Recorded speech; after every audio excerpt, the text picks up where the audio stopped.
On the 17th of June 2026, a tropical storm came ashore on the Texas coast and was gone almost as fast as it arrived. Forecasters named it Arthur, the first named storm of the Atlantic season. Within about 12 hours, it had already fallen apart. Its strongest winds reached only 45 miles an hour, no stronger than a gust from a summer thunderstorm, which made it one of the shortest-lived named storms the Atlantic has on record. If you find these calm reports useful, you're welcome to subscribe and follow along. The danger came from the rain, not the wind, and most of it arrived after the storm was already gone. Arthur's remnants stalled over the deep south and dropped rain by the foot. One town in Louisiana measured more than 29 inches in a single day, the most the state has ever recorded in 24 hours. Floodwater poured through homes, closed interstates, spun up tornadoes, and cost at least 4 lives. This report follows Arthur from its first signs in the Gulf of Mexico to the swollen rivers it left across the south, and explains why a storm that barely held together became most dangerous once it fell apart.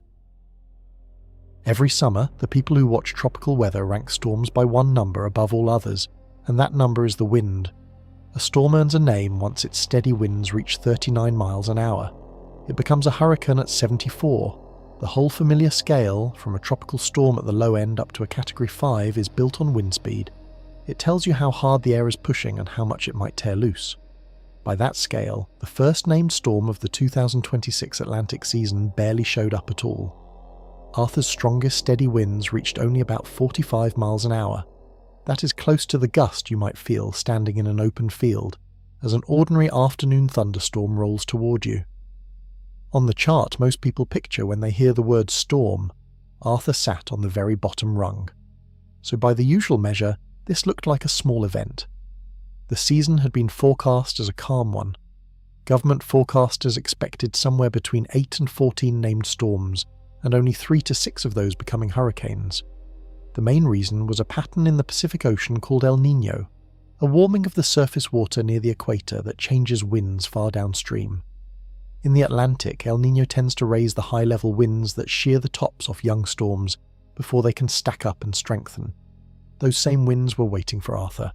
They are part of why it never grew into anything more than a weak lopsided storm. The trouble is that the wind scale only measures wind. It says nothing about how much water a storm is carrying, or how slowly it will move, or whether rain will pile up once the storm comes apart. A weak storm can hold an enormous amount of moisture.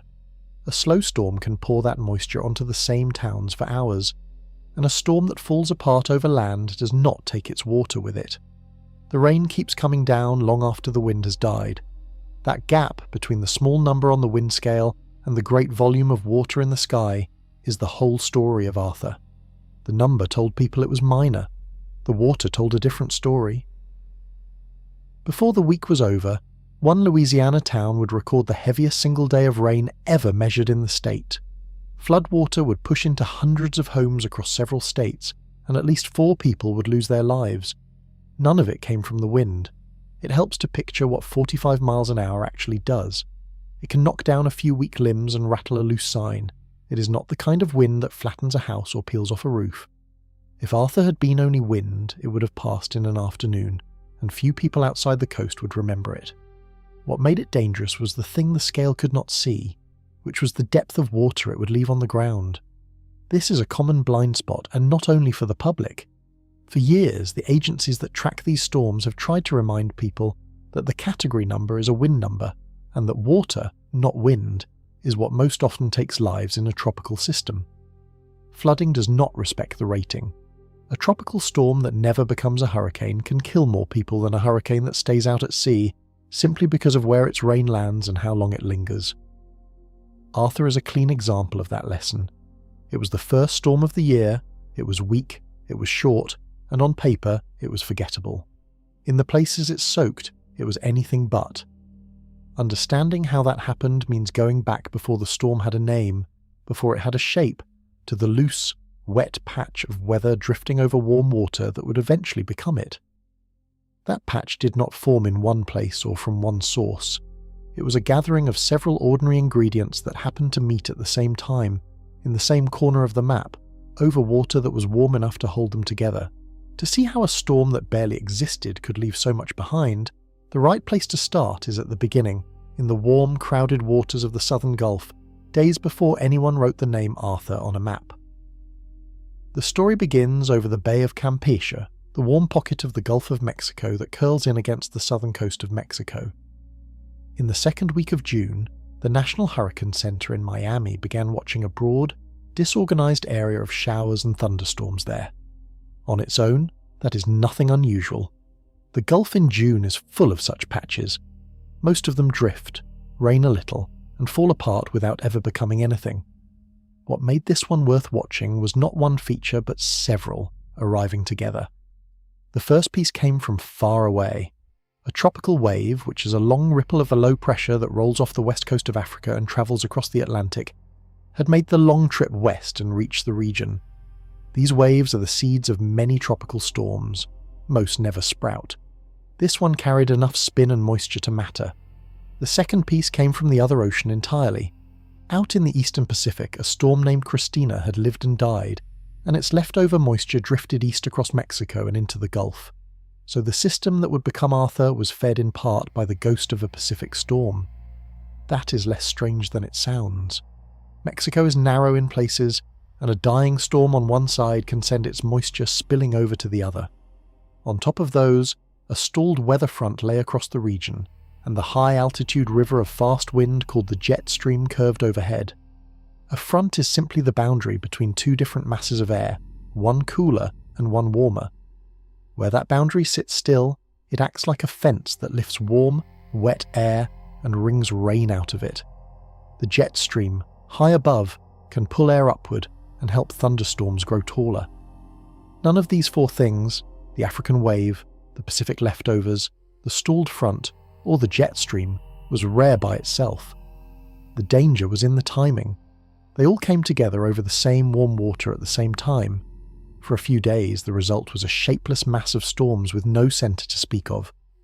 Forecasters could see the moisture clearly on satellite. What they could not see was a tight spinning core, the closed centre of low pressure that defines a true tropical storm. Without that core, the system was less a storm than a soggy crowd of thunderstorms looking for a leader. It tracked generally westward across the Gulf, and on the 14th of June it moved ashore over northeastern Mexico. There it brushed up against that stalled front and slowed down. This was the first hint of the behaviour that would later prove so dangerous. The system was not racing along on a straight, quick path out to sea. It was dawdling, drifting and reorganising, the kind of slow movement that gives a weather system time to dump rain in one place instead of spreading it thin across a long track. Through these early days, the National Hurricane Center kept the public updates measured. They described an area being monitored for possible development, gave it modest odds of forming, and noted that heavy rain was the main concern no matter what it did or did not become. That last point matters. From the very start, before the system had a name or a shape, the people watching it were saying plainly that the rain was the threat. The question of whether it would technically become a tropical storm was almost a side issue. The water was coming either way. By the middle of the month, the loose mass had drifted back toward the northwestern Gulf and was pointing at the Texas coast. The warm water there would give it one last chance to pull itself together. To understand why that water mattered so much, and why a storm needs it the way an engine needs fuel, it helps to look at what the sea surface was actually doing in those days off the Texas shore. Off the upper Texas coast in the middle of June, the surface of the Gulf had warmed to more than 83 degrees Fahrenheit. That number is the quiet engine behind everything that followed, so it is worth slowing down on. Warm water is the fuel that tropical storms run on. The warmer the sea, the more easily it gives up moisture into the air, and that moisture is what powers the thunderstorms that make up a storm. Here is the mechanism, in plain terms. When the sea is warm, water evaporates off the surface and rises as invisible vapour. As that vapour climbs and cools, it turns back into liquid droplets and forms clouds. The act of turning from vapour back into water releases heat, and that heat warms the surrounding air, making it lighter, so it rises faster and pulls up still more moist air behind it. It is a loop that feeds itself. Warm sea, rising vapour, released heat, faster rising, more vapour. A storm is, at its heart, a giant machine for moving that heat upward, and the sea is its fuel tank. 83 degrees may not sound dramatic. For bath water, it would feel cool. For the ocean, it is more than warm enough to keep that loop running hard. Forecasters generally look for sea temperatures around the very high 70s and up as a sign that a tropical system can hold together and grow. The Gulf in June often runs warmer than that, and this year was no exception. So as the loose mass of storms drifted back toward Texas, it was moving across a surface that was practically primed to feed it. You can think of it the way you would think of a fire. A pile of damp leaves will smoulder and smoke but never really catch. Pour on dry fuel and the same spark roars up. The warm Gulf was the dry fuel. The African wave and the Pacific leftovers were the spark that had been smouldering for days. As the two met over that warm water, the system finally had what it needed to organise. But it did not have everything. Remember those high-level winds that El Niño had stirred up? As the storm tried to stack its thunderstorms into a neat, tall column, those upper winds were blowing across the top, trying to shove the column over and shear it apart. So even as the warm water fed the storm from below, the wind was tearing at it from above. The result was a lopsided, ragged system, strong in moisture but weak in structure. It had plenty of fuel and a poor frame to hold it. That tug-of-war explains a lot about Arthur's short, strange life. The warm sea kept trying to build it up. The wind shear kept knocking it down. Neither side fully won. The storm got just organised enough to be named, then quickly fell apart, but the moisture the warm water had loaded into it stayed in the sky the whole time. The frame collapsed. The water did not go anywhere. This is also why the worst of the rain came inland rather than on the coast. A strong, well-built hurricane often does its heaviest damage right at the shoreline, where the wind and the surge of seawater hit hardest. A weak, moisture-soaked system like Arthur carries its danger differently. The wind never amounts to much, so the coast is spared the worst of it, but the great load of water rides along with the remnants and comes down wherever the system slows or stalls, which is usually well inland, over towns that do not think of themselves as coastal at all. By the 16th of June, the system was close enough to Texas and organised enough that the National Hurricane Center had to make a decision. It did not yet have the tight, closed center that the rules require for naming. But it was clearly about to affect the coast, and waiting for the paperwork to catch up would mean issuing warnings too late. So forecasters reached for a special tool, a label built for exactly this situation, and used it to start sounding the alarm before the storm had fully formed. On the 16th of June, while the system off Texas still lacked a true center, the National Hurricane Center labeled it a potential tropical cyclone. That phrase is worth unpacking because it sits at the heart of how modern storm warnings work, and because it is easy to mishear as a guess about the future when it is really a tool for the present. For most of the history of hurricane forecasting, the rules created a frustrating gap. The Hurricane Center could only issue its formal watches and warnings for a storm that already met the definition of a tropical storm, which means a closed, spinning center of low pressure with winds of at least 39 miles an hour. But some of the most dangerous systems are the ones that have not pulled themselves together yet. A ragged blob of thunderstorms heavy with rain and aimed straight at the coast could be a day from soaking a city and still not qualify for a single official warning.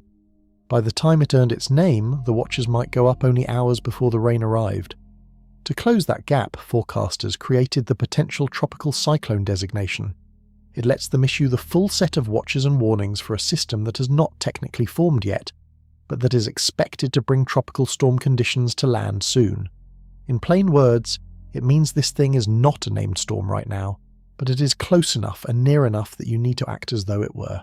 It buys time, which in a flood is the most valuable thing there is. That is exactly how it was used here. At 10 in the morning, Central Time on Tuesday, the Hurricane Center declared the area off Texas a potential tropical cyclone. The system still showed widespread thunderstorms, but no well-defined center. It might or might not earn the name Arthur in the hours ahead. None of that changed what people on the coast needed to do. The label let the warnings go out a full day before the heaviest rain, while families still had daylight and dry roads to prepare. It helps to think of the designation as an early call rather than a prediction.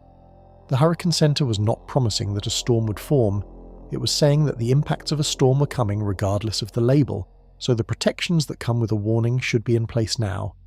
The forecasters were careful with their words, as they tend to be. They did not inflate the threat into something it was not. They simply said that heavy rain and the risk of flooding were the main hazards, and that those hazards did not depend on whether the system ever got a name. There is a calm logic to this that is easy to miss in the middle of a busy forecast.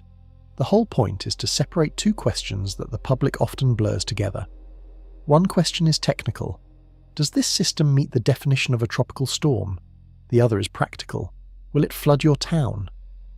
The potential tropical cyclone label exists precisely so that the answer to the second question can be acted on without waiting for the first.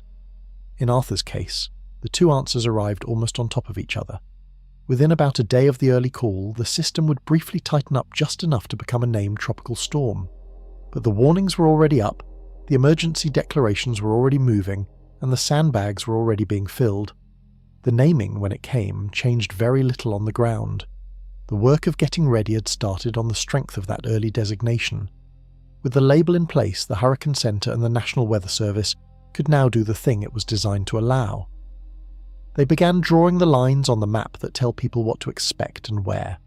Those lines came in two kinds, watches and warnings, and they covered a long stretch of coast and a far larger stretch of inland country. Reading those lines correctly was about to matter a great deal, so it is worth walking through exactly what went up, where, and what each of those official words really meant for the people living under them. The first lines on the map went up on the 16th of June, as tropical storm watches stretching from Sargent, Texas, eastward along the coast to Morgan City, Louisiana. A watch and a warning are not the same thing, and the difference is the difference between getting ready and taking cover. A watch means conditions are possible within roughly the next 2 days, so prepare now. A warning means those conditions are expected, and soon, so finish what you're doing and act. The watch is the yellow light. The warning is the red. As the system drew closer, those lines firmed up. The watch was upgraded to a tropical storm warning for the stretch between Sabine Pass and Morgan City, telling people there that tropical storm winds were now expected, not merely possible.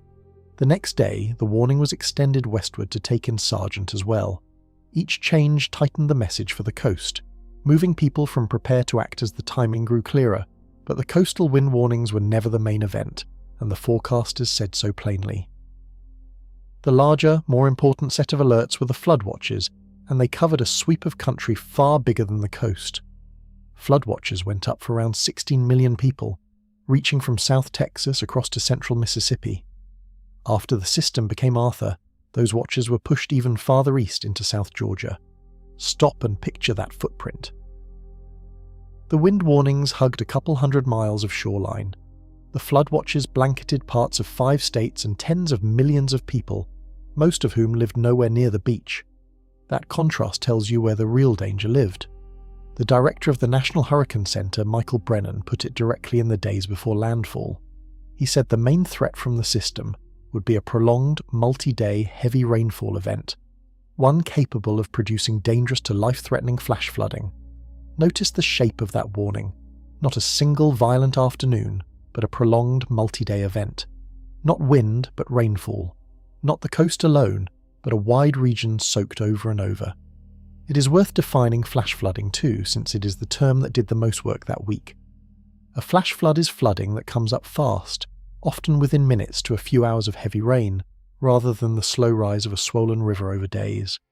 It is the water that fills a low road, a parking lot or a living room before people quite register what is happening. It is dangerous precisely because it is quick. A street that was merely wet can become a current strong enough to move a car in the time it takes to finish a cup of coffee. For the people under those flood watches, the official guidance was the same plain advice that holds in any flood. Know whether you live in a low or flood-prone spot. Have a way to get warnings even if the power goes out, such as a charged phone or a battery radio. Most of all, never drive into water across a road. You cannot tell how deep it is or whether the road beneath it has washed away, and it takes surprisingly little moving water to float a vehicle. That last point would be tested again and again in the days ahead. There is a steadiness to how all of this unfolded that is easy to overlook. The lines on the map were not drawn in panic. They were drawn in order, watch before warning, coast before inland, each updated as the picture sharpened, each paired with plain words about what to do. The system had not even fully formed. and already a clear layered set of alerts stood between it and the millions of people in its path. What those alerts could not do was move anyone for you. They could only tell you what was coming. The next step belonged to the states, where governors and emergency officers had to turn those forecasts into action, fill sandbags, free up crews, and decide what to cancel and what to leave standing. In Texas, first in the storm's path, that work began in earnest while Arthur was still just a warning on a map. In Texas, the response began at the top. Governor Greg Abbott issued a state of emergency for 101 counties, a sweep that reached far inland from the coast. A state of emergency is partly a legal switch. It frees up money, lets the state move equipment and people quickly, and clears away some of the normal paperwork that would otherwise slow a response. Declaring it across more than 100 counties was a signal in itself. The state was not bracing one stretch of shoreline. It was bracing a large share of its territory for heavy rain. Behind that declaration, the Texas Division of Emergency Management increased its operations to around the clock and began moving resources into place. That phrase, 24-hour operations, means the people who coordinate rescues and supplies were now staffed through the night, ready to act the moment calls came in rather than waiting for the next morning. Crews and equipment were positioned ahead of the rain, on the simple logic that it is far easier to move a high-water rescue truck into a county before the roads flood than after. Across the state, sandbag distribution sites opened up. A sandbag is a humble thing, just a cloth sack filled with sand, but stacked in a low doorway or along a garage, it can turn back several inches of water and spare a home. The sight of these sites going up is one of the clearest signs that a flood is taken seriously. People do not line up to fill heavy bags of sand on a hunch. They do it because they have been told plainly that the water is coming. Some of the most visible preparations happened in Houston, and they had an unusual backdrop this year. The city was hosting matches for the world's largest soccer tournament, the FIFA World Cup, and the streets were full of visitors. As the storm approached, the public fan festivals tied to the tournament were called off for the 15th of June and shortened the next day. Those festivals draw large outdoor crowds, exactly the kind of gathering you do not want exposed to sudden flooding and lightning. Cancelling them was a quiet, sensible call, made before anything went wrong. The tournament itself, though, did not stop. A World Cup match between Portugal and the Democratic Republic of the Congo was scheduled in Houston for the 17th of June, the very day the storm would come ashore, and it went ahead. The reason was simple and practical. The stadium had a roof that could close over the field, sealing players and fans away from the rain. So the festival in the open street was cancelled while the match under the closed roof went on. The difference was not the size of the crowd, but the shelter over it. There is a useful lesson in that split decision. Preparing for a flood is not about shutting down everything or ignoring everything. It is about reading each situation for its real exposure. An open plaza full of people with nowhere to go is a risk. A covered stadium with a controlled crowd and a way to hold them safely is a different calculation. Good emergency planning makes those distinctions rather than reaching for one blunt rule. Houston had another reason to take the rain seriously, written into its own recent history. This is a low, flat city laced with bayous, and it has flooded badly before, most painfully during past slow-moving tropical systems that parked overhead and rained for days. The memory of those events shapes how the city prepares. When forecasters warn of a stalling, rain-heavy system aimed at southeast Texas, they are speaking to people who have seen what that looks like in their own streets. So as the 17th of June arrived, Texas was as ready as a state can be for a storm whose true size lived in its rain rather than its wind. The emergency was declared, the crews were staged, the sandbags were stacked, and the riskiest crowds had been moved indoors or sent home. All of it was in place before the storm even earned its name. That naming was now only hours away, out over the warm water just offshore, where the ragged system was about to tighten up just enough and just long enough to briefly become Tropical Storm Arthur. At 3 o'clock in the afternoon, Universal Time, on the 17th of June, the system off Texas finally pulled itself together enough to meet the definition, and the National Hurricane Center named it Tropical Storm Arthur. After days of drifting as a shapeless mass, it had a closed center and steady winds of around 45 miles an hour. It was, at last, a real tropical storm with a name. It would hold that title for only about 12 hours. Arthur came ashore that same afternoon along the central Texas coast, near Matagorda Bay, southwest of Houston. For a brief window, it behaved like a textbook weak tropical storm. A weather station in Brazoria County, on the coast south of Houston, clocked winds around 55 miles an hour in gusts as the center moved through. Its lowest pressure, another measure of a storm's strength, bottomed out around 29.5 inches, which is only modestly below an ordinary day. By every instrument, this was a minor storm in terms of its structure, and then it came apart. The same upper-level winds that had fought it all along finally won. Cut off from open water and shorn by the wind above, the center lost its organization. By around 10 o'clock that night, Central Time, the Hurricane Center downgraded Arthur to a low-pressure area, a system without the closed, defined center that a tropical storm requires. By the next morning, it had opened up entirely into what forecasters call a trough, which is simply an elongated zone of low pressure, more a sag in the atmosphere than a spinning storm. The name Arthur, in the formal sense, was retired almost as soon as it had been given. That short life put Arthur in unusual company, lasting only about 12 hours as a named storm makes it one of the shortest-lived named storms in the records of the Atlantic Basin. Most storms that earn a name hold it for days. Arthur held it for less than half of one. If the story ended there, it would be a footnote, a curiosity for the people who keep these records and nothing more.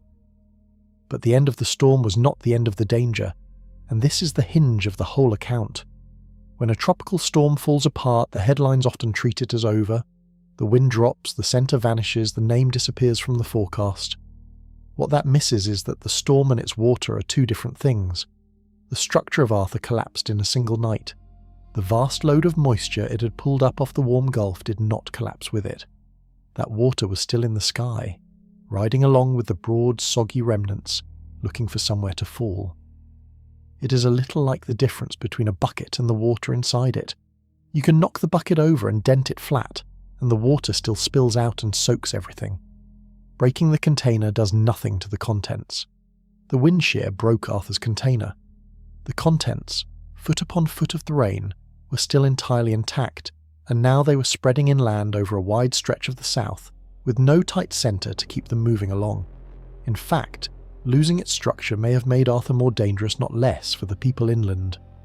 A compact, well-organised storm tends to keep moving on a clearer track, so its heaviest rain sweeps through and moves on. A storm that has dissolved into a sprawling, slow trough can sit and wring itself out over the same counties for hours, even days. There is no neat eye racing toward the next state. There is just a broad, wet sag in the air, drifting and stalling, dropping rain in bands that pass over the same ground again and again. So the moment Arthur stopped being a named storm is exactly the moment its rain became the only story that mattered. To understand why that rain was so much more dangerous than the wind ever was, it helps to step back from this one storm and look at a simple, hard truth about tropical weather, one the forecasters had been pointing at from the very first advisory. Here is the fact that sits underneath everything Arthur did. In the United States, water, not wind, is what most often kills people in tropical storms and hurricanes. Year after year, when officials tally the lives lost to these systems, the largest share comes from flooding, both the fast flash floods and the slower rise of swollen rivers. The dramatic image of wind tearing off a roof is the one that fills the screen, but the quiet, rising water is the one that more often proves deadly. This runs against the way most people rank storms in their minds. The category number is a wind number, so it trains us to fear the wind. A weak storm sounds survivable, and a strong one sounds frightening, and in terms of wind that is true. But the rain a storm produces is only loosely tied to its wind. A storm's rainfall depends far more on how much moisture it carries and how slowly it moves than on how hard it is blowing. A slow, wet, weak storm can drop far more rain than a fast, dry, strong one. Think about how rainfall actually piles up. The total rain that falls on a given town is roughly the rate of the rain multiplied by the time it keeps falling there. A storm racing through at 30 miles an hour might dump 2 inches and be gone. The same rain rate over a system that crawls or stalls for 10 hours leaves a foot or more on the same spot. Speed is the hidden variable. The faster a storm moves, the more it spreads its rain thin across a long track. The slower it moves, the more it concentrates that rain on a few unlucky places. Arthur was built to be slow, It had no strong steering current to whisk it along, and once it lost its centre, it had no real organisation to hold a course at all. So it lingered, and as it lingered, it kept feeding rain into the same regions through long lines of thunderstorms that trained over the same ground, one after another, like cars of a freight train passing a single crossing. There is a second reason water is so deadly, and it has to do with how little of it is needed to do harm. It does not take a wall of water. Just 6 inches of fast-moving water, barely above the ankle, is enough to knock a grown adult off their feet. 1 to 2 feet of moving water is enough to float and carry away most cars, including large ones. People drive into flooded roads all the time because the water looks shallow and calm, and the car is swept off the pavement before they understand what is happening. The danger is badly underestimated precisely because the amount of water involved looks so ordinary. This is why the standard advice in every flood is the same short phrase: turn around, do not drown. It sounds almost too simple to need saying. But the great majority of flood deaths in vehicles happen on roads people thought they could cross. The water hides how deep it is, hides whether the road beneath it has been scoured away, and hides how hard it is pushing. By the time the car begins to move sideways, the choice has already been made. None of this is dramatic to look at. A flooded street does not roar like a strong wind. It often rises in near silence in the dark while people sleep. That quiet is part of what makes it dangerous. There is no obvious moment of violence to react to, only a slow, steady deepening that crosses from a nuisance to a threat without any clear line between the two. Arthur, then, was a weak storm in the only sense the wind scale measures, and a serious one in the sense that actually takes lives. Its wind was gone in a night. Its water was just getting started. To see how that water behaved once the storm itself had dissolved, the next thing to understand is why the remnants refused to move on, and instead settled in over the deep south to rain for days. After Arthur came apart, the most natural thing to expect was that the rain would taper off and the region would dry out. Instead, the opposite happened. The remnants stalled over the deep south and rained harder, in many places, than the named storm ever had. To see why a dead storm kept pouring, you have to look not at the storm, which was gone, but at the air it left behind and the thing still holding it in place. Recall the ingredients that built the system in the first place. The stalled front and the overhead jet stream had not disappeared when Arthur's centre dissolved. They were still there. A front, that boundary between two air masses, acts like a long ramp that lifts warm, moist air and squeezes rain out of it. With Arthur's tropical moisture now spread across the region, and that front sitting nearly still, the atmosphere had both the fuel and the mechanism to keep raining. The storm was gone, but the rain-making machinery around it stayed switched on. The key word the forecasters kept using was training. In weather, training describes thunderstorms that move repeatedly over the same area, one behind another, the way railroad cars pass a single point on the track.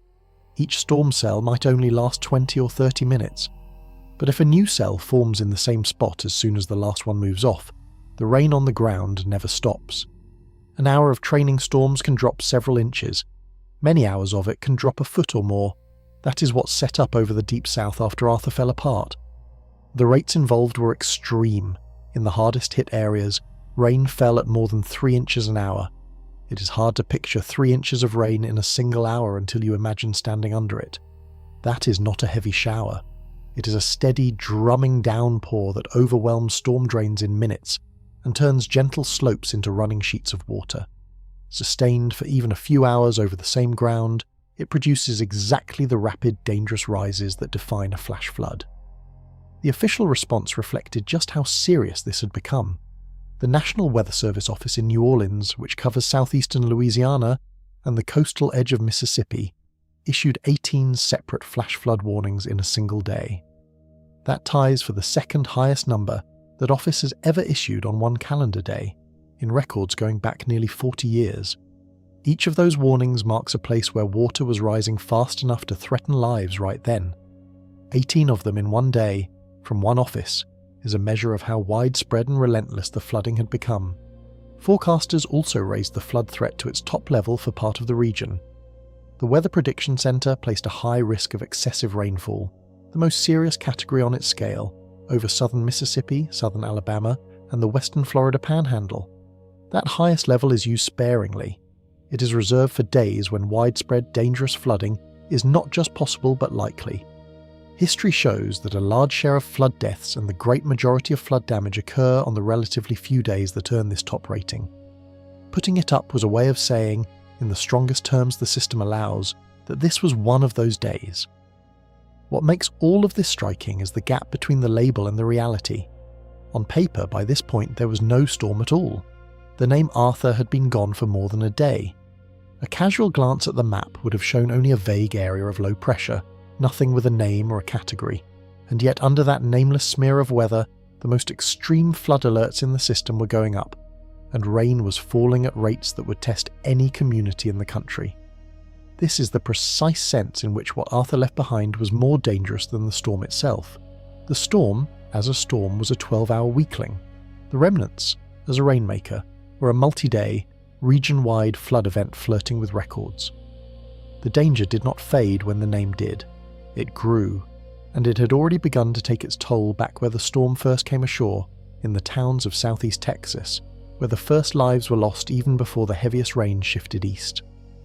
The first hard hits came in Brazoria County, on the Texas coast just south of Houston, where towns like Freeport and Clute took on more than 8 inches of rain.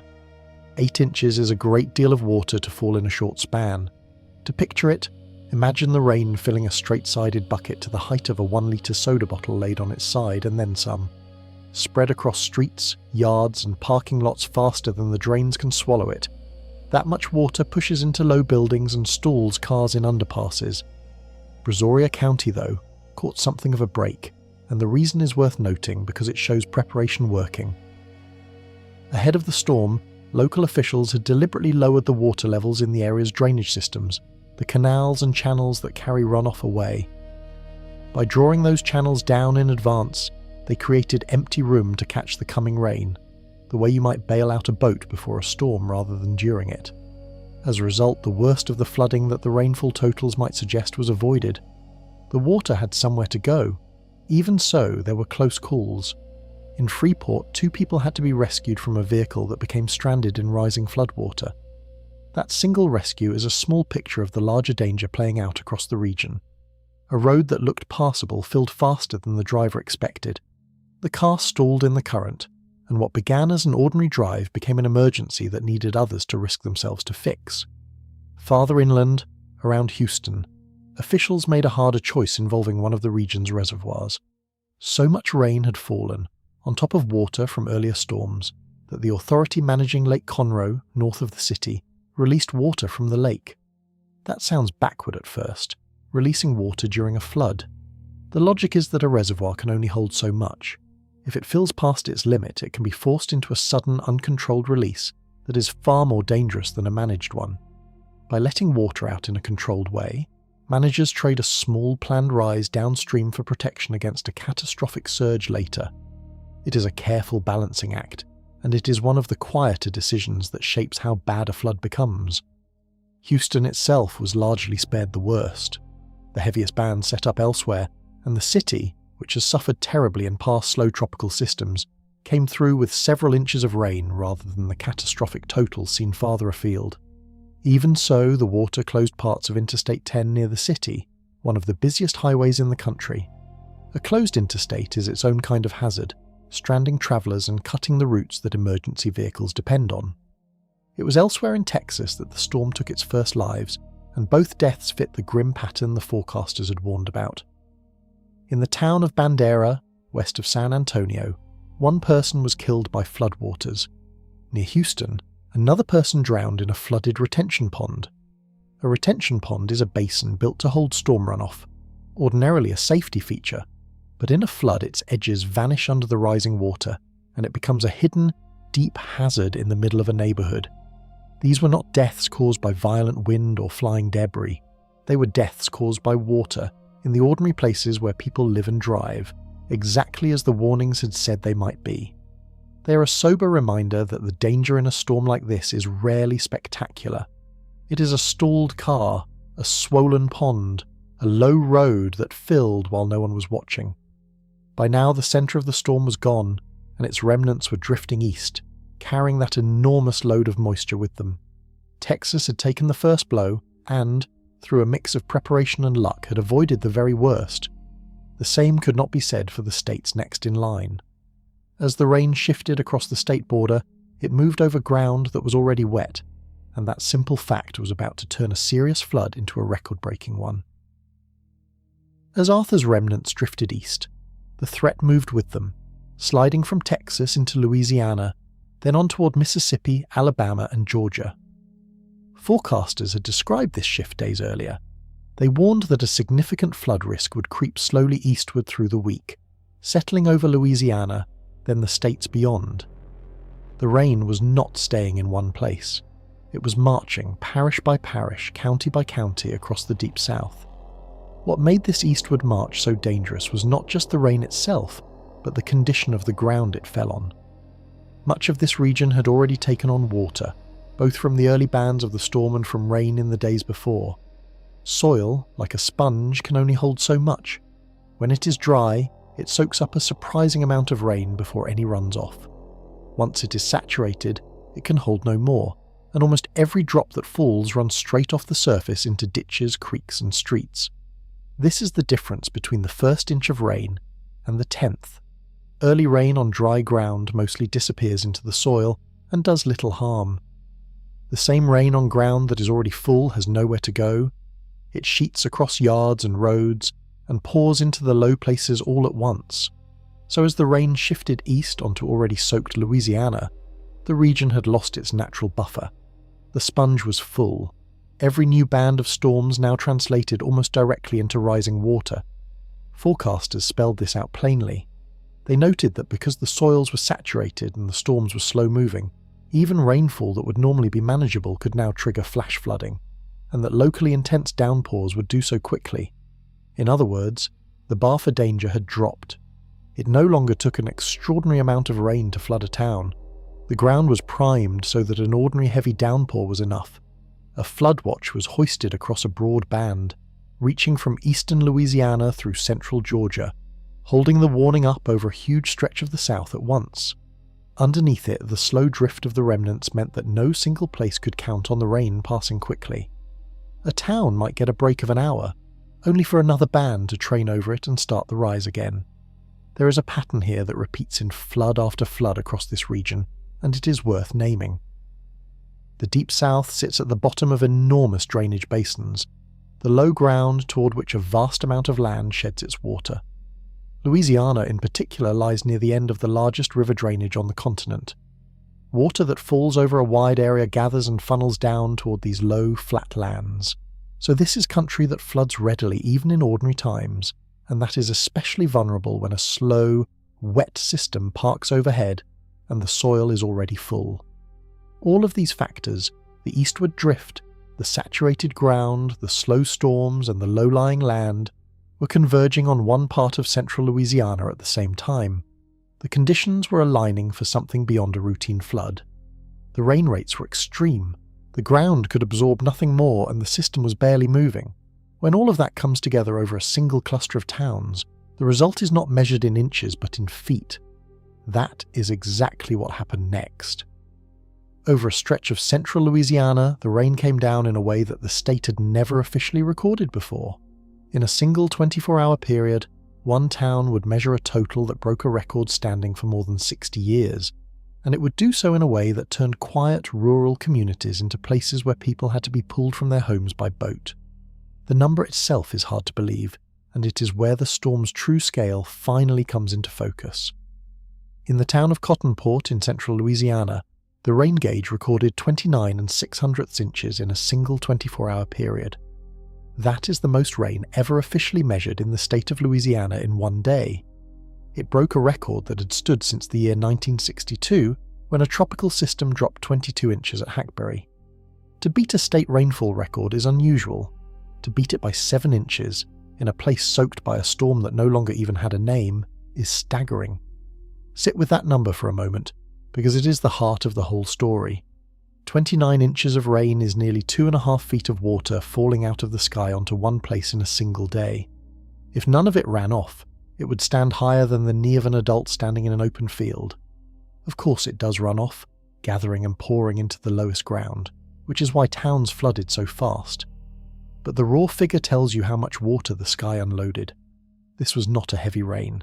It was closer to a month's worth of rain, or more, in the span of a day. Cottonport was not alone. The nearby town of Plocheville recorded totals in the same range, with reports of more than 22 inches there, and at one gauge over 23 inches in 24 hours. Much of that fell in a single brutal stretch of about 6 hours through the morning, the kind of concentrated downpour that gives the ground no chance at all. Another nearby community, Simmersport, took on more than 17 inches. These towns sit close together in central Louisiana, in and around a parish that became the epicenter of the flooding. The way that rain arrived matters as much as the total. When 2 feet of water falls over 6 hours, there is no managing it. Storm drains and ditches are built for ordinary rain, perhaps a couple of inches in a day. Hand them 10 times that in a morning and they simply fill and overflow within the first hour, after which all the rest runs across the surface. Roads become channels, fields become shallow lakes. The water rises not over days but over minutes, climbing porches and door sills while families watch. One meteorologist surveying the totals said that even by the standards of this rain-prone region, this was catastrophic rain. That is a careful word from someone who measures rain for a living in a part of the country where heavy rain is a fact of life.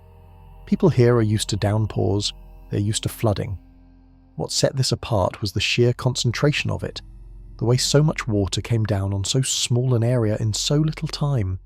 It is worth being honest about the uncertainty in these early numbers. Some of the highest readings come from gauges that have to be checked and confirmed before they become official records. Rain measurement is precise work, and a single extraordinary reading is always reviewed carefully before it goes into the books. So the exact final figures may shift slightly as they are verified. What is not in doubt is the scale. Whether the official record lands at 29 inches or a fraction off, this was a historic state record rainfall, and the flooding it produced was real and immediate. The reason this matters so much for our story is that it closes the gap completely between the small storm and the large disaster. Arthur the Storm was a footnote, a 12-hour weakling, but the rain that fell under its remnants set a record that had stood for more than 60 years, in a state that knows water as well as any in the country. The wind never came close to a record of any kind. The water rewrote the books, and records in the end are just numbers. The truer measure of what that rain meant lies in the towns it fell on, where the water did not stay politely in the gauges but rose into homes, lifted cars off the roads, and left families waiting on rooftops and porches for someone to come get them. That is where the next part of the story takes us, into the flooded parishes of central Louisiana, where the record rainfall stopped being a statistic and became a rescue. Avoyelles Parish became the centre of the flood. This is a rural parish in east-central Louisiana, a patchwork of small towns and farmland, roughly 70 miles northwest of Baton Rouge, the state capital, and about 30 miles southeast of Alexandria. It is not a coastal place. Most of the people who live there would not think of themselves as living in a flood zone in the way a beach town might. Yet this was where the record rain came down hardest, and where the water rose fastest into people's homes. The numbers from the ground match the numbers from the sky. At least 200 homes flooded across the parish. In the small communities of Plocheville and Moreauville, more than 100 homes took on water, and the flooding came up so fast and so high that cars were seen floating down the roads. A floating car is one of the clearest signs of how deep and how forceful the water had become. It takes only a foot or two of water to lift a vehicle, and once it is floating, it goes where the current sends it. Plocheville, one of the hardest hit towns, was effectively cut off. Floodwater surrounded it and infiltrated homes, leaving the community stranded with water across the roads in and out. When a town is stranded like that, ordinary help cannot simply drive in. The same water that fills the houses also blocks the trucks and crews that would normally respond, which is why flooding of this kind so often turns into a job for boats and high-water vehicles rather than ordinary emergency cars. That is exactly what unfolded.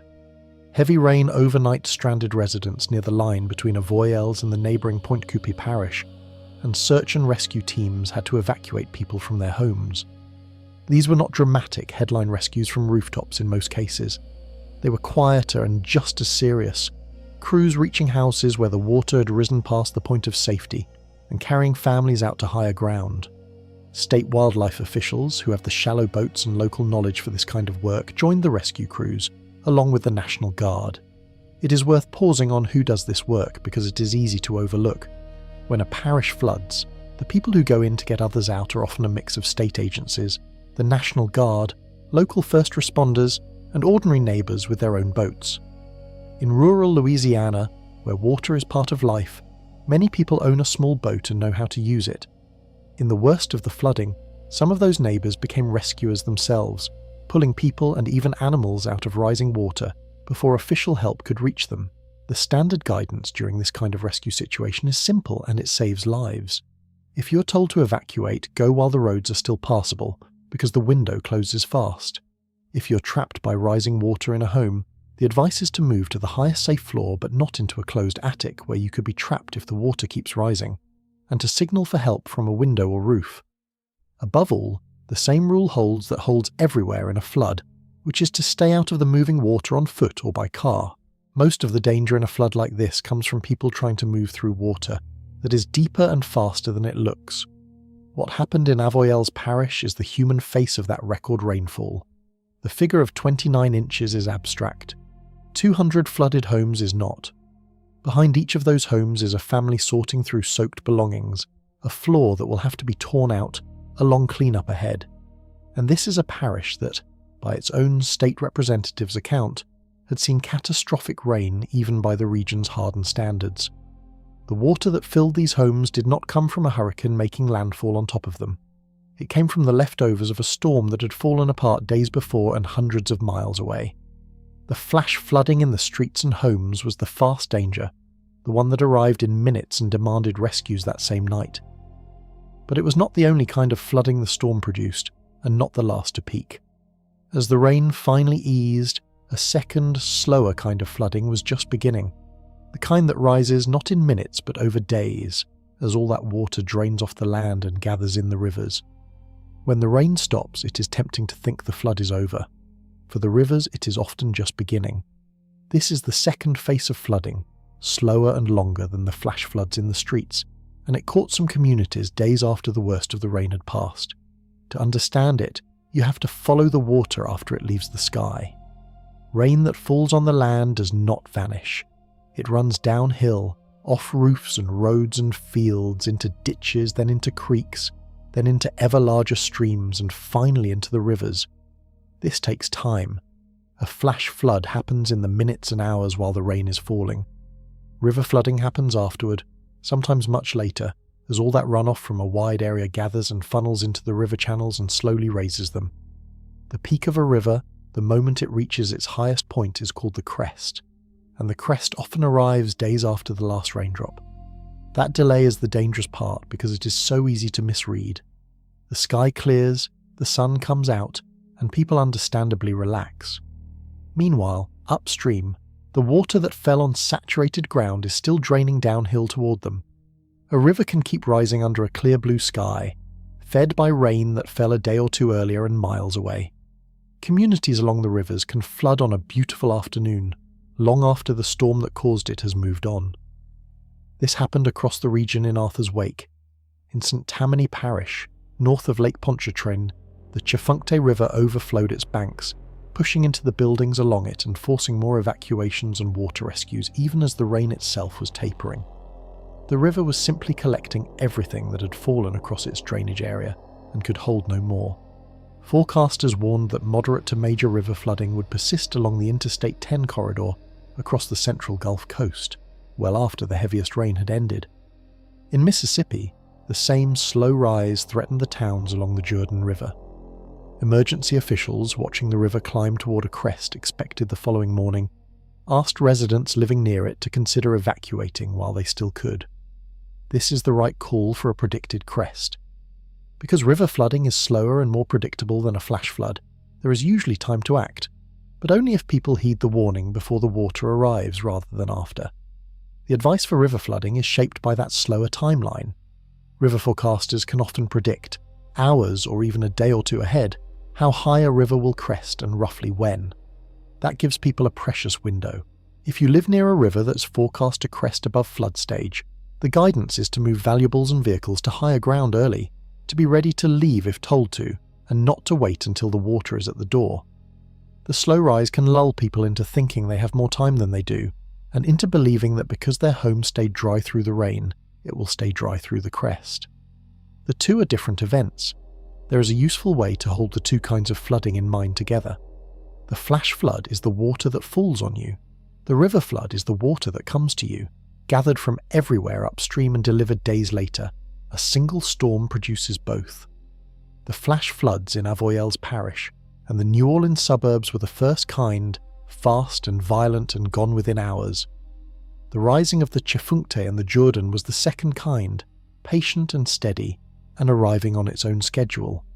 This is why officials kept the flood watches and warnings up well after the rain had moved out. The threat had simply changed shape. It had moved from the streets to the rivers, from the fast and obvious to the slow and easy to underestimate. For people living along those swollen rivers, the days after the storm were not a time to relax, but a time to keep watching the water and keep listening to the forecast. The rain and the rivers were the largest dangers, but they were not the only ones the remnants carried.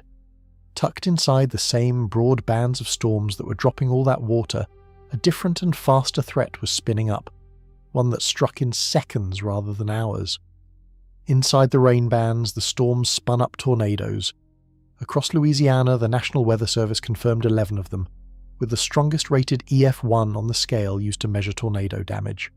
Farther east, central Georgia saw around 10 more confirmed tornadoes. These were not the enormous mile-wide tornadoes of the open plains. They were smaller and weaker, but a weak tornado is still a serious thing when it touches down on a house, and these arrived with little of the warning time that a classic tornado day provides. It may seem strange that a dead tropical storm could produce tornadoes at all. The mechanism is real and well understood. The outer bands of tropical systems, even decaying ones, contain a lot of spin and a lot of difference in wind speed between the lower and upper air. That difference, called wind shear, can tip a rotating column of air from horizontal to vertical and concentrate it into a tornado. Tropical tornadoes tend to be brief and on the weaker end, but they also tend to be poorly warned, because they form fast inside heavy rain that hides them from view. People often cannot see a tropical tornado coming until it is on them. The damage in the New Orleans area showed what these brief twisters could do. One tornado tore through a neighbourhood along St. Bernard Avenue, where residents came out afterward to survey wrecked homes and block the street around the debris. Across the Mississippi River in Avondale, a tornado wrecked 4 homes. In Metairie, just outside New Orleans, a tornado sheared the side off a recycling centre building and tipped over 13 empty rail cars sitting on nearby tracks. Near the same spot, the long privacy fence around a golf course was blown flat to the ground. These are the marks of a tornado rather than a flood, sudden, localised and violent, scattered among the wider, slower damage from the water. The human toll from the tornadoes was real, but, mercifully, limited. In Jefferson Parish, at least one person was injured when a tornado struck a mobile home. Mobile homes are especially vulnerable to tornadoes because they are light and not anchored deeply, which is why the standard advice in any tornado warning is to leave a mobile home for a sturdier shelter if there is time.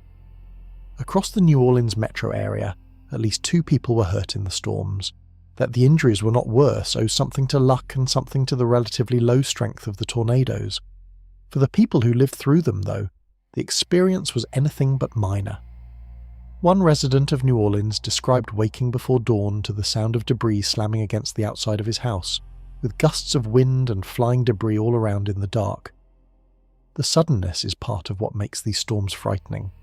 A flood gives some warning as the water climbs.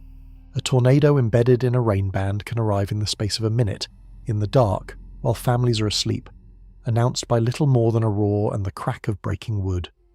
The safety guidance for these tropical tornadoes is the same as for any tornado, and it is worth stating plainly because the timing leaves so little room. When a tornado warning is issued for your area, the goal is to put as many walls between yourself and the outside as possible. Move to the lowest floor to an interior room with no windows, such as a closet, bathroom or hallway near the centre of the building. Cover your head and neck. If you are in a mobile home or a vehicle, get out and into a sturdy building if you possibly can.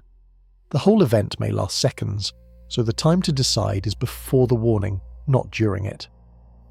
The tornadoes were a reminder that a system like this carries more than one kind of danger at once. While rivers rose slowly in some places and streets flooded fast in others, these brief, violent twisters were striking neighbourhoods with no real warning.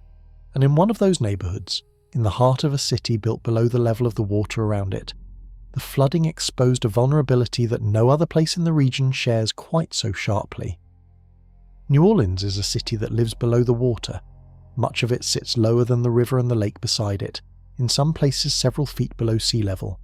The city stays dry only because it is constantly, actively pumped. A vast network of drainage canals and powerful pumps gathers rainwater and lifts it up and out, over the levees and into the lake and the river. Take away the pumps, and a heavy rain has nowhere to drain. The water simply pools and rises in the streets. So in New Orleans, the question during any storm is not only how much rain falls, but whether the pumps can keep up. During Arthur's remnants, the answer in places was that they could not, at least not everywhere, and not all at once. Several drainage pumps went offline during the storm. Worse, a new power complex built to run the city's drainage suffered a voltage drop and fell offline. The pumps depend on power, and when the power that feeds them falters, the pumps slow or stop, and the water they were holding back begins to climb. This is the particular nightmare of a city like New Orleans, where the machinery that keeps it dry is also the machinery that can fail at the worst moment. The flooding showed up most sharply in the suburbs of Jefferson Parish, just outside the city. In Kenner, the West Esplanade Avenue Canal overtopped its banks, spilling into the surrounding streets, and street flooding spread through other parts of the parish and into neighbouring St. Charles. Cars stalled in the rising water. In Kenner alone, somewhere between 50 and 70 vehicles were reported stranded. Each of those is a driver who tried to push through water that turned out to be too deep, then found the car dead in the current with the water still climbing. One of those drivers later described how it happened, and his account is worth repeating because it captures the trap so exactly. He was on his way to an early morning shift when he reached a flooded stretch and realised he could no longer tell how deep the water was. He made the right choice and turned around, but by then his car had drifted, ending up tilted into a canal as he waited for a tow. He was unhurt. The point of his story is not the damage to one car, it is that the water hid its own depth until it was too late to judge it safely. That is the heart of why flooded roads are so deadly. The power losses were widespread across the metro area.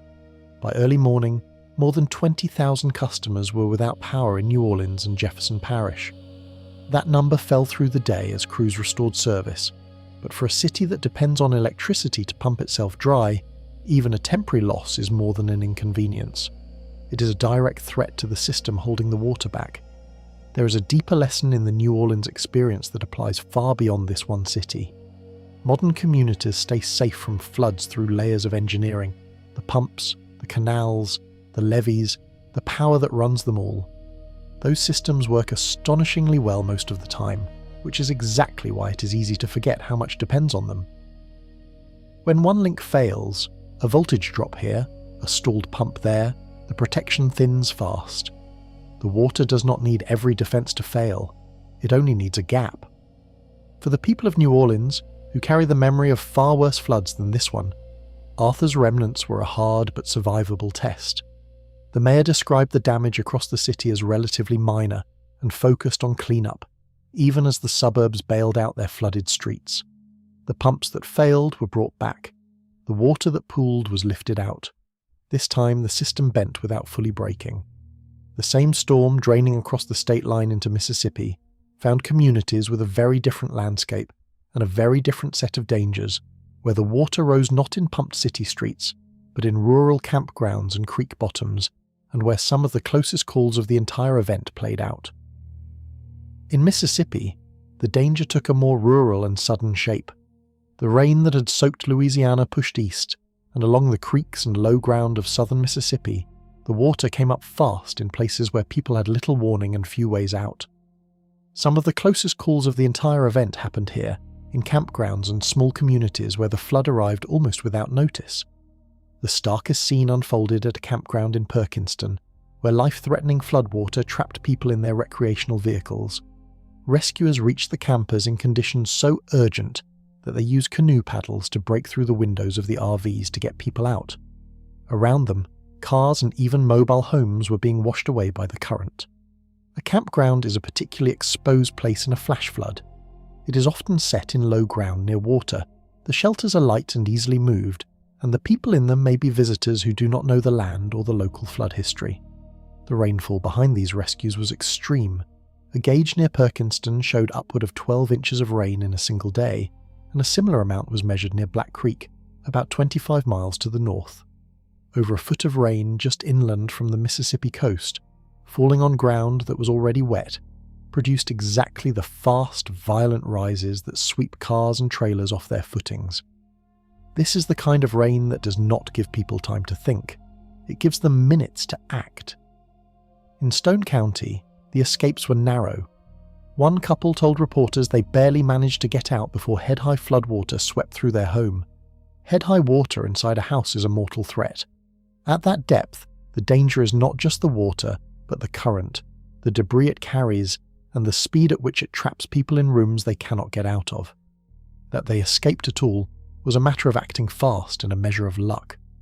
Others in the area had less warning and worse damage. The rescue effort was large and in the end remarkably successful at saving lives. In Harrison County on the coast, the sheriff's office reported that it had pulled roughly 38 people from the floodwaters in a single stretch, with no fatalities or serious injuries among them. That is what a working rescue response looks like. Dozens of people reached and brought to safety before the water could take them. Behind that single number are scores of individual moments, each one a person reached in time. These Mississippi rescues drive home one of the central facts about floodwater, the one the safety messages repeat because it is so easy to forget. It does not take deep water to be deadly. Just 6 inches of fast-moving water can knock a grown adult off their feet, and 1 to 2 feet can float and carry away a car. The people swept toward danger in Mississippi were not caught in some towering wall of water. They were caught in water that, in many cases, would not have looked alarming from a distance, but that was moving fast enough and rising quickly enough to overpower them. The guidance that follows from this is blunt and worth stating again, because it is the single piece of advice that prevents the most deaths in floods like this one. Do not enter moving water, whether on foot or in a vehicle. Do not try to walk across a flooded road to reach your car, and do not drive around the barricades that close a flooded street. The water hides its depth and its force, and it hides whether the road or ground beneath it is even still there. Most people who die in these floods do so after deciding the water looked shallow enough to cross. The same heavy rain that flooded these campgrounds and creek bottoms was also gathering behind something larger and more worrying than any single home or road. In Pearl River County, the relentless water began to test a structure built to hold a lake in place, and for a tense stretch, officials had to watch and wait to see whether it would hold. In Pearl River County, in southern Mississippi, the rising water turned attention to a dam. Anchor Lake Dam, near the town of Carriere and not far from Picayune, came under strain as the floodwater filled the lake behind it. A dam is a wall that holds back a body of water, and like any wall, it has limits. When a lake fills past the level the dam was designed for, the pressure mounts, and the situation has to be watched closely, because the failure of a dam can send a sudden, destructive surge downstream onto everyone below it. Officials moved carefully and early.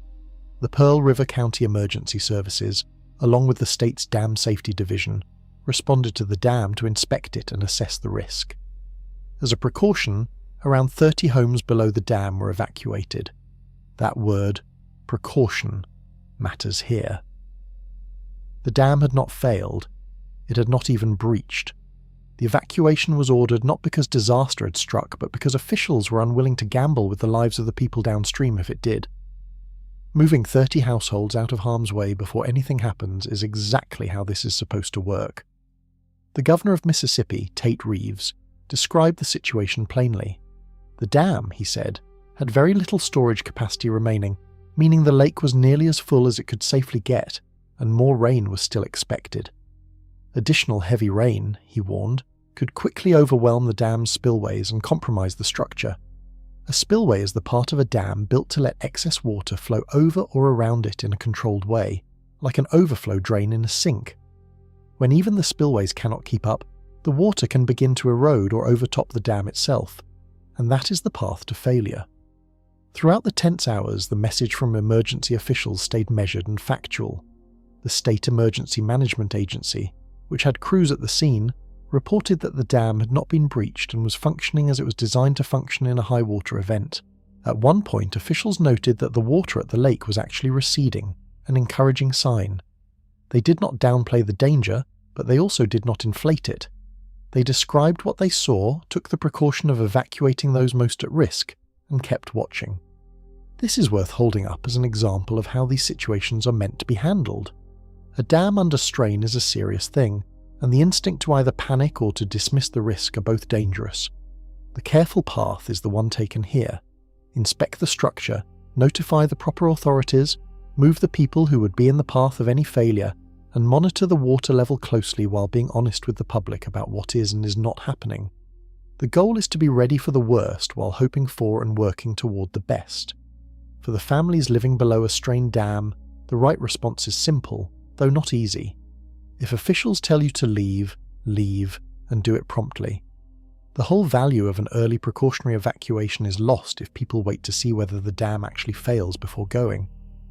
By the time a dam gives way, there may be only minutes before the water arrives, far too little time to gather a family and get out.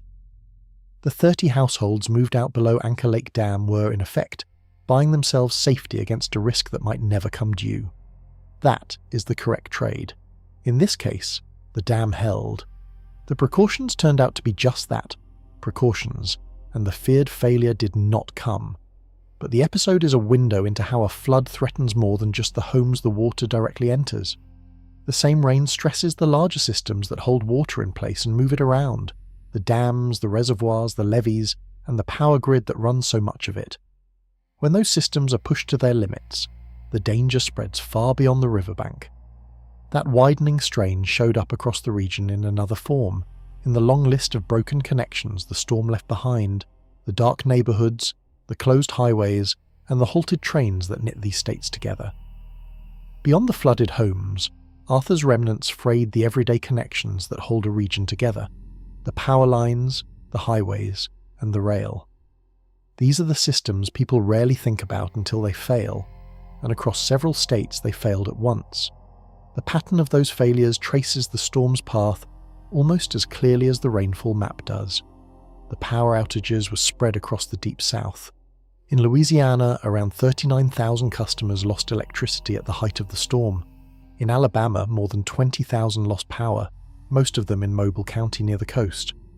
Georgia saw more than 4,000 outages, and even places at the edge of the storm's reach were touched, with about 100 customers losing power in Escambia County, Florida, and more than 2,000 losing it in Brunswick County, North Carolina, far up the coast. Each outage is more than a dark house. It can mean no air conditioning in summer heat, no power for medical equipment, no working pumps, and no way to charge the phone that brings the next warning. The roads took a heavy hit as well. A stretch of Interstate 59 near Picayune, Mississippi, was closed when floodwater submerged the travel lanes under feet of water, cutting one of the main north-south routes through the region. Parts of Interstate 10, the Great East-West Artery along the Gulf Coast, were closed at different points, including near Houston earlier in the event. In Alabama, a state highway was partly closed by flash flooding.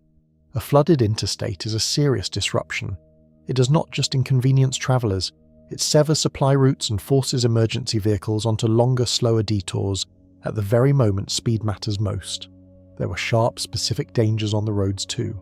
Near Slidell, Louisiana, intense wind flipped an 18-wheeler over near a highway on-ramp.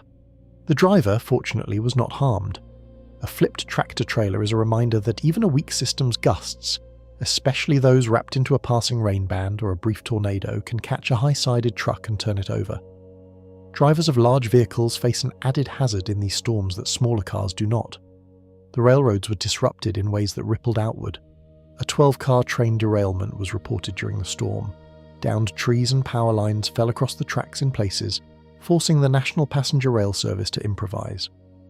One route between New Orleans and Bay St. Louis, Mississippi, had to be run as a bus bridge, meaning passengers were carried by bus along the stretch the trains could not use. Another long-distance train had its passengers bussed between New Orleans and Birmingham, Alabama. and a third was delayed leaving New Orleans, all because of trees and lines down on the tracks. Even air travel felt the reach of the storm. At the airport in Atlanta, one of the busiest in the world, a ground stop was issued as the weather moved through, halting departures and sending delays cascading far beyond the region. A ground stop at a hub that size does not stay local.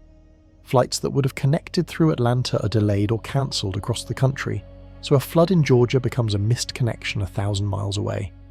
It is a small illustration of how tightly these systems are linked, and how a single storm can tug on threads that reach across the whole country. Taken together, this damage to the grid and the transportation network is its own kind of hazard, separate from the direct danger of the water. When the power is out, the roads are cut, and the trains and planes are stopped. A community's ability to respond to everything else is weakened. Rescues become harder, supplies move slower, people cannot easily reach shelter, work, or medical care. The storm's reach, in this sense, extended far beyond the homes that actually flooded. And yet, even with the lights back on and the roads reopened, the most insidious danger from this flood was only beginning. It was not in the water's force or its depth, but in what the water was carrying, the unseen contamination that turns floodwater from a physical hazard into a lasting threat to health. The most underestimated danger in a flood is not the force of the water, but what is dissolved and suspended in it. Floodwater is rarely clean.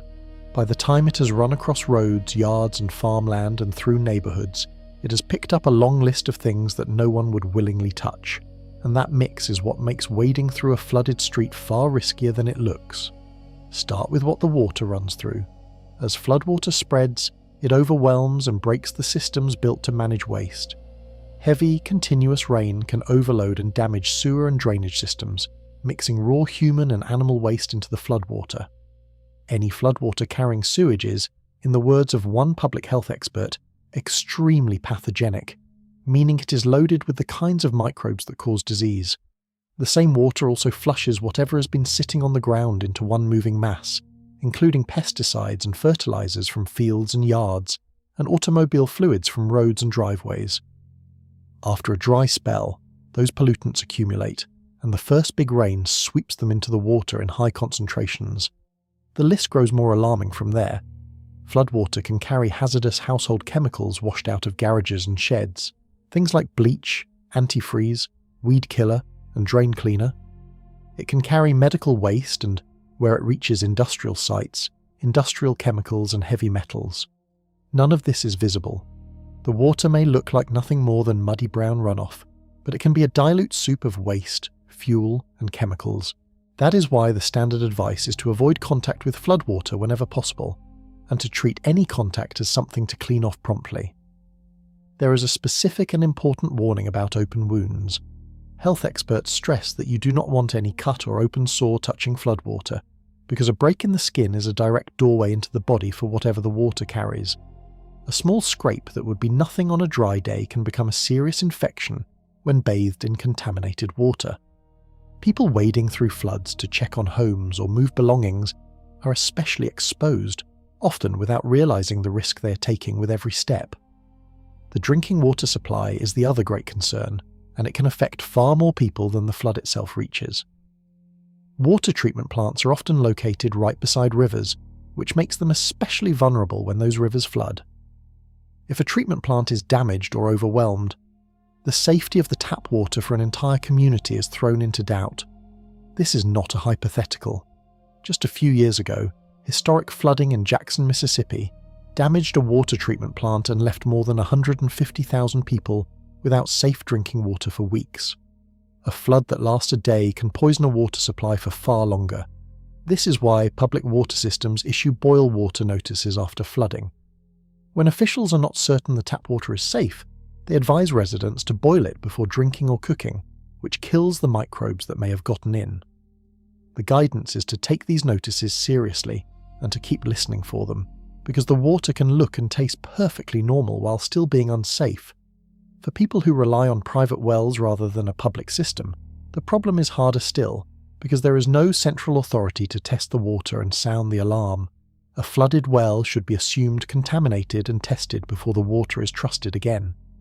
All of this means the danger from a flood does not end when the rain stops, or even when the water drains away.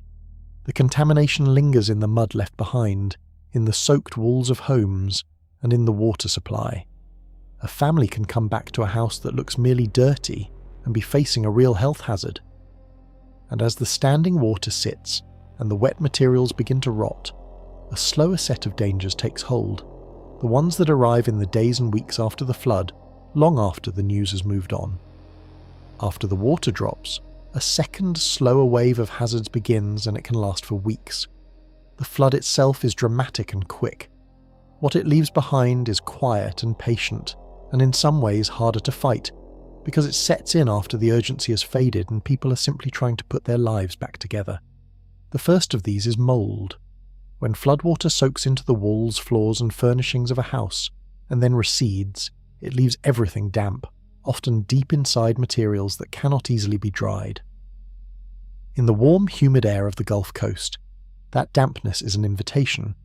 Fungi take root and mold begins to grow within a day or two, spreading through drywall, carpet and wood.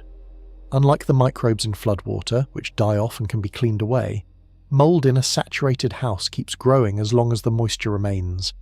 It can ruin a home that survived the flood structurally, and it can make the air inside unhealthy to breathe, especially for people with asthma or weak immune systems. Standing water that does not drain creates a second slow hazard. Pools of leftover floodwater in ditches, yards, and low spots become breeding grounds for mosquitoes. Mosquitoes lay their eggs in still water, and a flood leaves still water everywhere.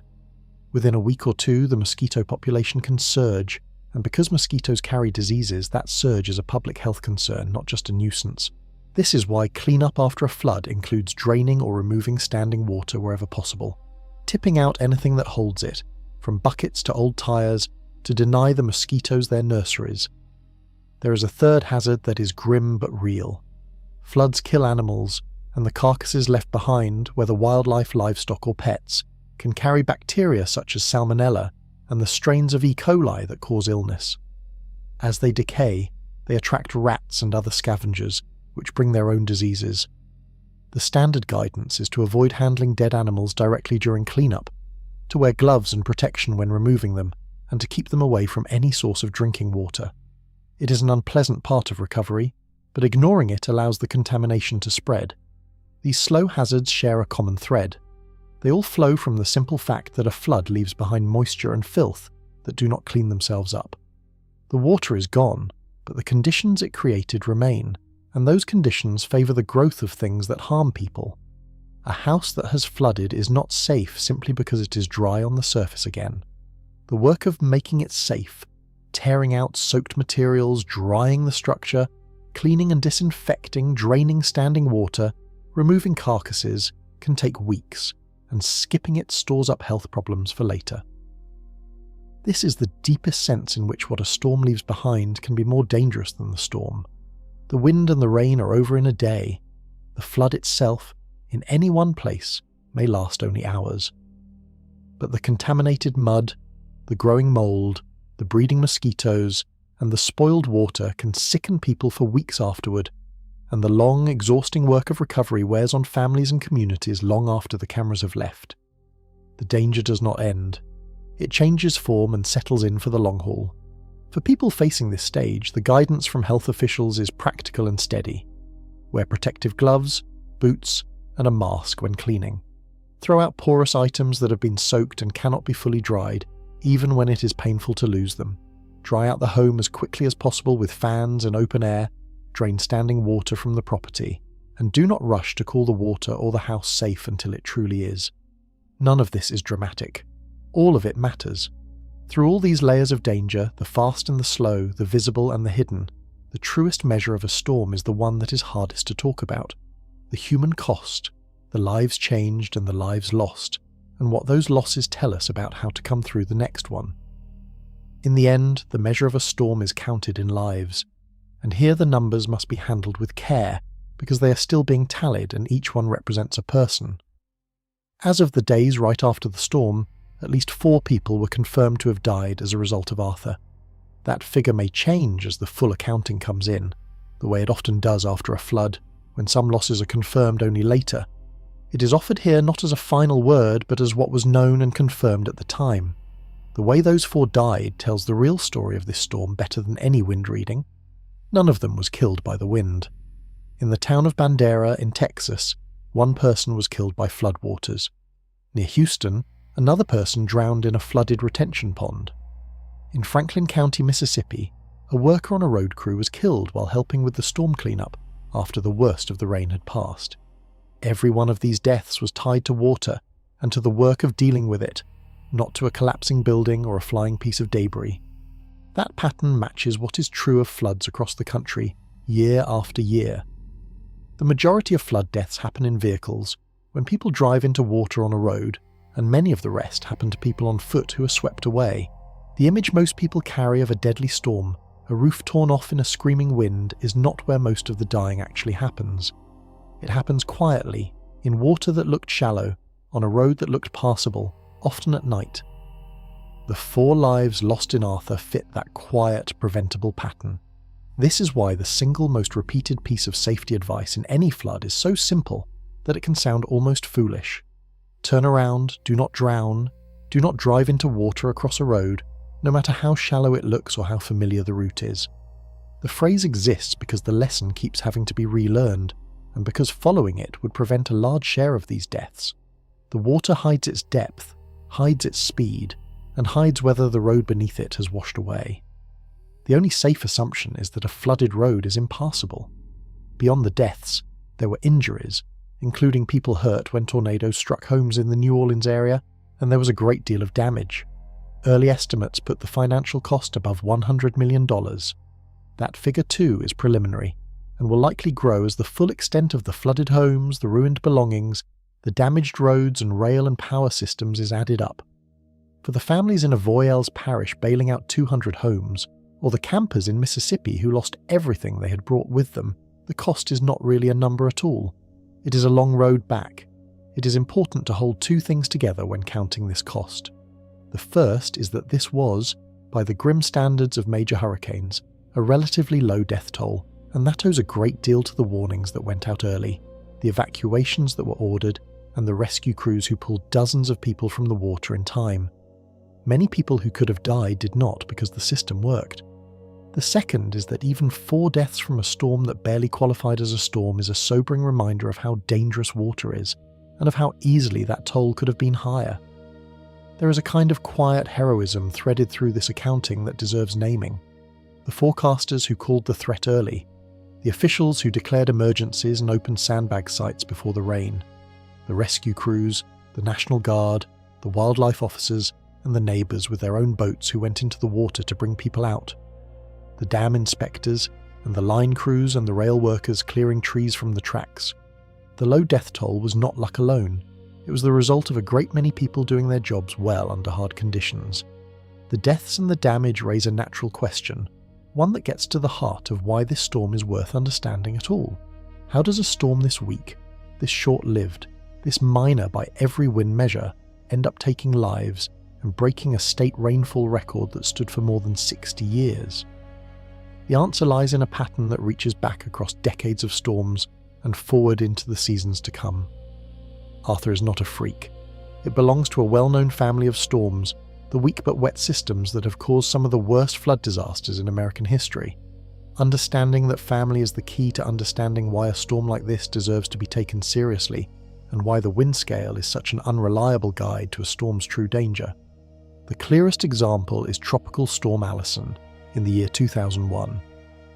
Allison was never a hurricane. It was, on paper, a tropical storm, and not an especially strong one.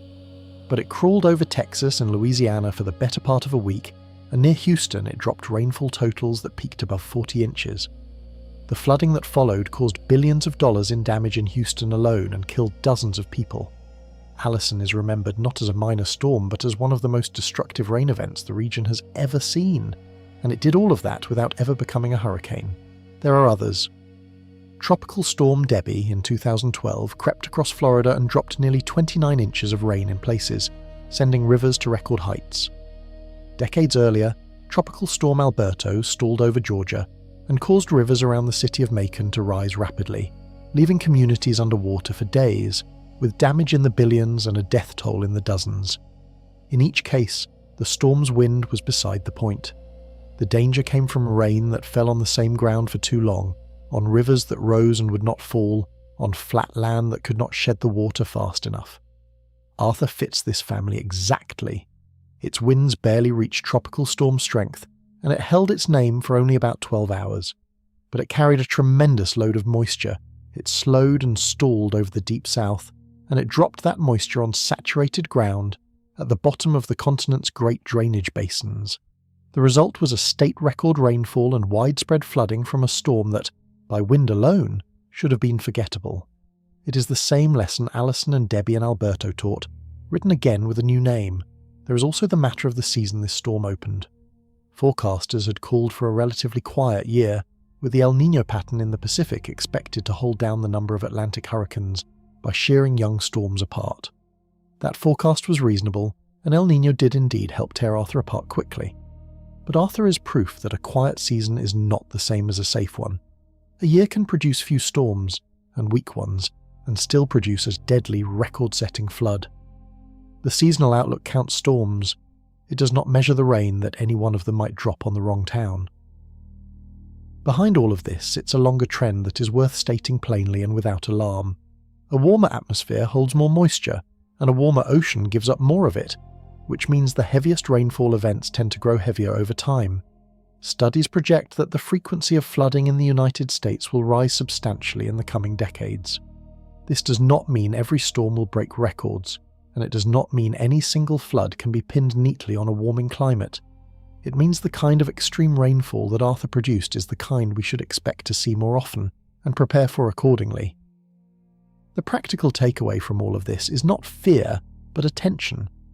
The next weak, wet storm that wanders ashore deserves the same respect as a hurricane, because the rain it carries can do as much harm as the wind of a stronger storm. The category number tells you about the wind. To judge the real danger, you have to look at the moisture, the speed, and the ground it will fall on. Arthur is a reminder to read those signs, not just the name and the number.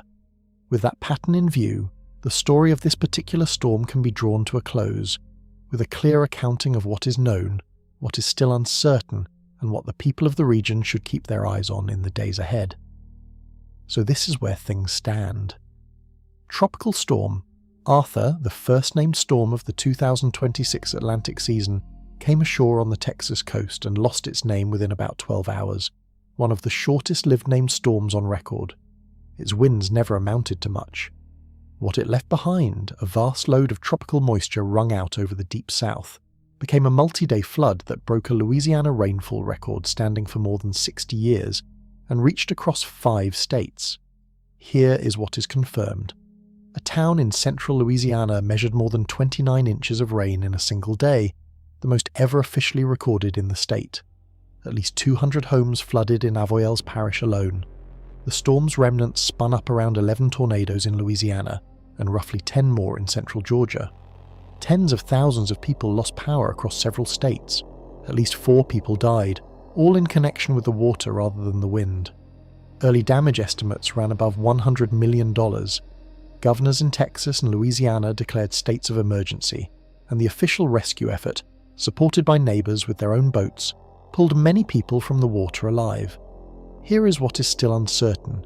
Some of the highest rainfall figures are extraordinary enough that they have to be formally verified before they enter the record books, so the exact final numbers may shift slightly. The full damage total will take time to add up, as flooded homes are assessed and ruined property is counted. And the human toll, sadly, can change after a flood, as losses that were not immediately known come to light. The picture given here is the honest one for now, not the final one. Here is what to watch. The most immediate concern is the slow rise of the rivers, which can keep climbing for days after the rain has stopped.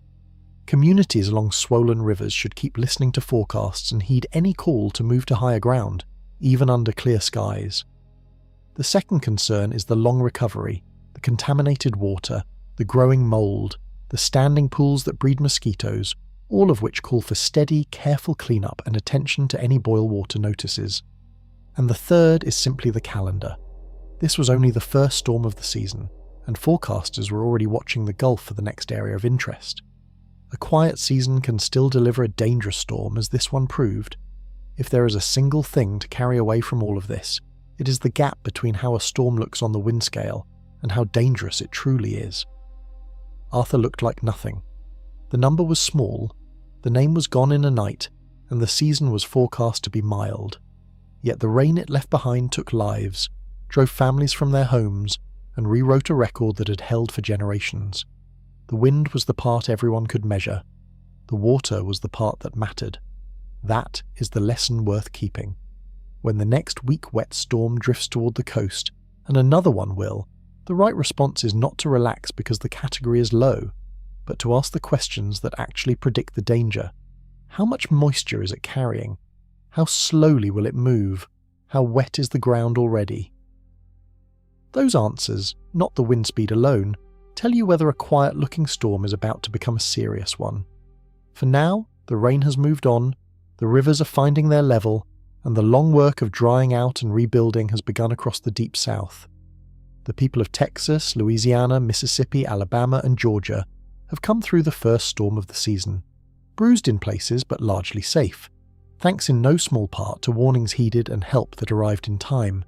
We will keep watching the Gulf and the tropics with you, calmly and clearly, and we will be here with the next report when the next system forms. Until then, stay aware of the water, trust the warnings, and take care of one another.